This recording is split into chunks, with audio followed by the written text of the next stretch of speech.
Assalamu alaikum wa rahmatullahi wa barakatuh. Tikulandireni nonse kuno ku Free Online Madrasa.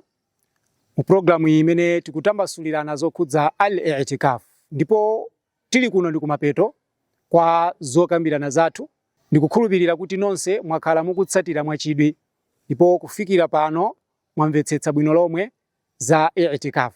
Ndiye pomaliza i'tikaf imeneyi munthu amene akuchita akuyeneka kuti aonetsetse masiku amene mtumiki wa Allah sallallahu alayhi wasallama adawafotokoza kuti ndi amene mkati mwakemo muli kuthekera kobwera Lailatul Qadri. Mausiku wake ndi pa 21, pa 23, pa 25, pa 27 komanso pa 29. Mausiku 5 awawa aonetsetse munthu ochita i'tikafu kuti akuagwiritsira ntchito bwino, chifukwa nkutheka kuti akhonza kukumana nayo musiku umodzi mausiku amenewo. Ndiye kuti munthu amene akupanga i'tikafu akhale active kwambiri mausiku amene wawa. Usiku inawo kaya ndi wa 22 palibe vuto, kungopanga pang'ono ibada ndi kugona palibe vuto. Koma mausiku awawa amene ali a 21, 23, 25, 27 ndi 29 iye akhale ndithu active. Tikati active ndiye kuti achulukitse mene mukupanga maibadati, kupanga madua osiyana kumpempha Allah subhanahu wa ta'ala zabwino zake pano pa dunia komanso ku akhira.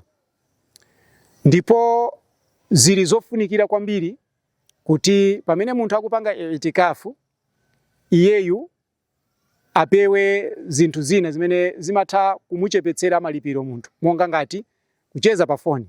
Alipo anthu amene amatakalowa mu mzikiti basi amapezeka zoti akucheza pa foni, pa WhatsApp, kaya mwina ndi mkazi wawo, kaya mwina ndi abale awo, kapena mwina kumaona zinthu zimene zili za pa dunia. Iyeyu ndithu adzitalikitse ku zimenezi, chifukwa iye akozokhala mu mzikiti koma ali panja pa mzikiti chifukwa cha foni. Ndiye foni iyi munthu achenjere nayo, chisakhale chinthu chomunongera i'tikafu yake. Ndipo zimene zili zofunikiranso kwambiri ndizonena kuti pamene munthu akupanga i'tikafu imeneyi achulukitse mmenemo kumapanga istighfaru kwa Allah subhanahu wa ta'ala, achulukitsenso kumampempha Allah subhanahu wa ta'ala chiwongoko, komanso achulukitse kumampempha Allah subhanahu wa ta'ala kamvetsetsedwe koyenerera kachipembedzo chake. Ndipo kumapeto kwa i'tikafu azindikire munthu kunena kuti aliwololedwa iyeyu kutuluka pamene mwezi wa Shawwal waoneka. Ukaoneka mwezi wa Shawwal iyeyu ndiye kuti usiku umene uli 1 Shawwal aloledwa kutuluka kumapita kuti kunyumba. Ena mugula masalafi amatuluka kumapita ku Eid, yani amatuluka mamawa, kangochoka mamawa ujawo muziki tafuta fajiri ndikupita ku Eid, pamene mopana akata kutuluka mchani mu i'tikafu. Koma ala kulli hali chimene munthu angasankhe icho ndi chabwinobwino.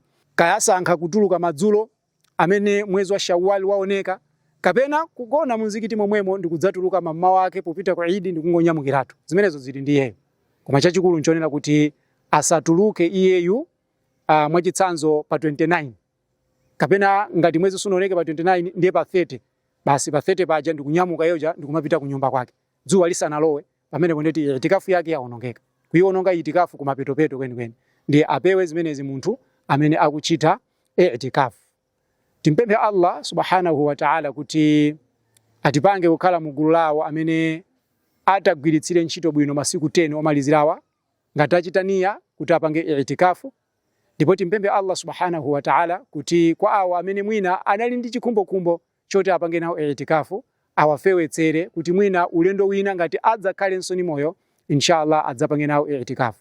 Kwa awo amene achitaniya kuti apange i'tikafu tiyeni tionetsetse kuti takonzekera bwino, ndipo pasakhalenso china chake chotilepheretsa kuntchito kuti tsanzikiretu ku business iko tioneretu kuti amene tingamusiye ndi ndani, kapena ngati tingatseke zimene zonse zikozokhala zabwino kwa inuyo. Timpemphe Allah subhanahu wa ta'ala kuti alandire ntchito zathu mwezi uno. Wassalamu alaikum wa rahmatullahi wa barakatuh.